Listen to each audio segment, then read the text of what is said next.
pas sur derrière, là, un petit peu.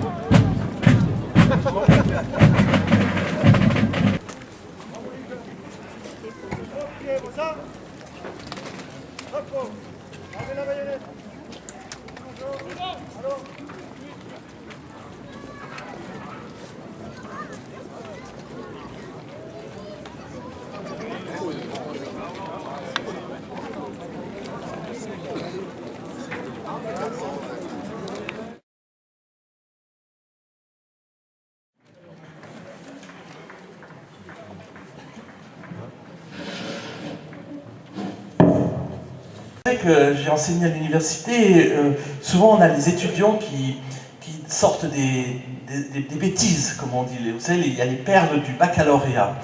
Et dans ces fameuses perles, il y a des fois des traits de génie, littéralement. Alors, un étudiant avait écrit « Napoléon a été vaincu par ses victoires ». Ben, vous savez, c'est exactement ça, cette histoire de la campagne de Russie. Napoléon est toujours poussé plus en avant, et il est vaincu. Chacune de ces victoires, en fait, le porte toujours trop loin. Plus l'Empire s'agrandit, plus il s'hypertrophie, et plus finalement il rentre dans une phase de grande précarité. Jamais faire quand on est un chef, c'est de consulter ses maréchaux. Parce que les maréchaux, eux, surtout à ce moment-là, n'ont qu'une idée en tête, c'est de rentrer le plus vite possible en France et de jouir tranquillement des grands bienfaits, des terrains, des biens que Napoléon a distribués. Donc ils veulent, ce que fera d'ailleurs très habilement Louis XVIII 3 ans plus tard, il permettra à ces maréchaux de Napoléon, c'est pour ça qu'il va les rallier, de pouvoir jouir en paix enfin de leurs biens. Et donc c'est-à-dire Neuchâtel ne sera intégré à la Suisse qu'en 1815, comme les Valaisans, comme les Genevois. Et là, vous avez les Suisses de toute provenance. C'est ça qui est extraordinaire de voir cela, tous tirant à la même corde, ce qui n'était non plus pas toujours très fréquent dans cette perspective-là. L'histoire ensuite en disant voilà, on a embelli des moments. Nous sommes le petit matin du 28 novembre, il y a déjà eu 2 jours de bataille, et tout à coup, il y a un dialogue entre Leclerc qui va s'en sortir, donc il nous raconte l'histoire, et Blattmann. Et Leclerc, c'est un petit peu ces moments, vous savez, dans l'œil du cyclone, quand on est par les nourrir. Blattmann répond avec les Suisses, il y a toujours une ressource, chanter. Te souviens-tu, Leclerc, de cette chanson que tu aimais tant à Clarisse? Si je m'en souviens, elle a chanté dans ma tête toute la nuit. Eh bien, chante-la pour nous. Et tout à coup, donc ce fait est tout à fait réel, hein, tout à coup, ils se mettent à chanter ce chant dont il existe une traduction en français. Mais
dans l'inaction.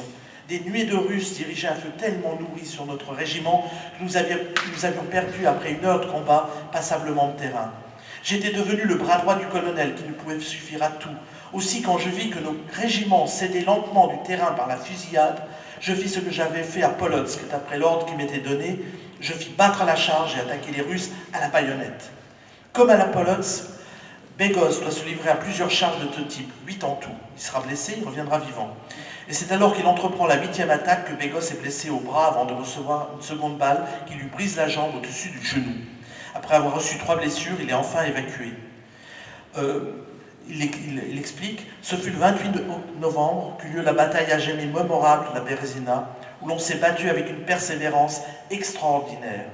Le 2e corps d'armée, fort de 9 à 10 000 hommes au plus, avait à lutter contre un ennemi 8 fois plus nombreux, ne manquant ni de vêtements ni de subsistance, tandis que nous étions dépourvus de tout, souffrant de la rigueur, du climat auquel nous n'étions point accoutumés, mais chacun était pénétré de la nécessité de combattre vaillamment pour nous sauver du déshonneur et de l'esclavage, et ce qui nous intéressait au-dessus de tout, la conservation et la gloire de la personne sacrée du monde.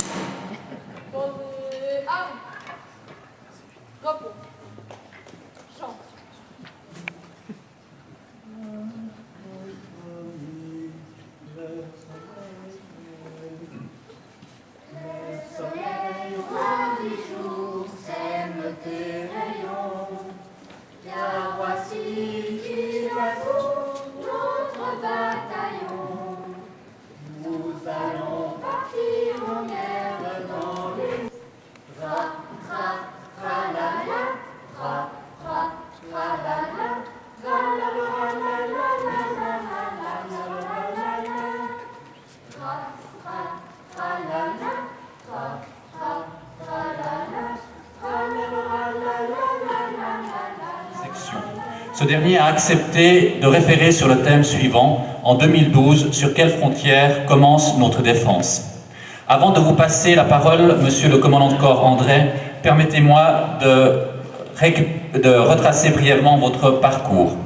Monsieur le commandant de corps Dominique André, gruyérien de naissance, vit actuellement en Valais, où il est marié et père de 2 enfants. Après un doctorat en sciences techniques à l'École polytechnique fédérale de Lausanne, Dominique André rejoint en 1987 le corps des instructeurs des troupes de forteresse, où il occupe tour à tour tous les échelons, jusqu'à occuper celui de commandant du régiment de forteresse 1 avec le grade de colonel. Au début des années 2000, il occupe les fonctions de chef d'état-major de la division territoriale 1, puis celle de chef d'état-major des forces terrestres, avant d'être nommé en 2006 chef du personnel de l'armée avec le grade de brigadier. Entre-temps, Dominique André a suivi les cours au Collège interarmé de défense, actuellement école de guerre à Paris. Depuis le 1er janvier 2008, Monsieur le commandant de corps André est commandant des forces terrestres. Il exerce également la charge de remplaçant du chef de l'armée. Si son agenda le permet, Dominique André aime pouvoir s'adonner à la marche et écouter des opéras. Il s'intéresse entre autres à l'architecture et à l'histoire. Afin de faire le lien avec la conférence de M. Ternard, permettez-moi de citer ou de reprendre vos paroles, Monsieur le commandant de corps, et de les mettre en exergue avec un poème de Victor Hugo, L'expiation. Chose trop sérieuse. Je ne dis pas que ce que M. Tornard a expliqué était particulièrement rigolo. J'aurais pas spécialement souhaité être sur les bords de la Bérésina, mais au moins c'était quelque chose d'extrêmement dynamique et puis qui peut se baser sur quelque chose qui a des témoignages sur lesquels on a du vécu, respectivement aussi des morts qui ont laissé leur vie. Moi, ce que je vais vous expliquer maintenant, et c'est la deuxième difficulté de la chose, c'est le thème qu'on m'a demandé de présenter, c'est quelque chose d'un petit peu aride, donc je vais beaucoup moins pouvoir l'illustrer par la parole, mais je vais essayer de l'illustrer par des clichés. J'espère que ça va pas trop...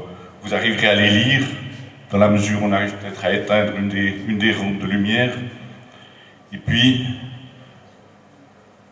puis, j'espère que vous arriverez un peu à me suivre dans cette thématique-là. Le seul problème qu'il y a, c'est que finalement, ce que je vais vous dire maintenant, vous êtes obligés de me croire, parce que je vais parler de l'actualité et du futur.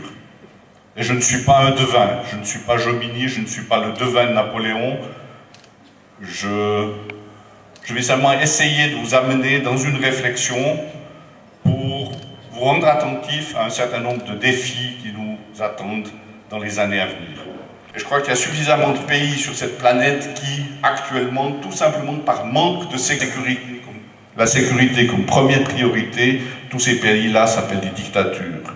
Nous n'avons pas une dictature, mais nous profitons de la sécurité. Nous avons une chance extraordinaire actuellement de vivre dans un état de sécurité que énormément de pays nous envient.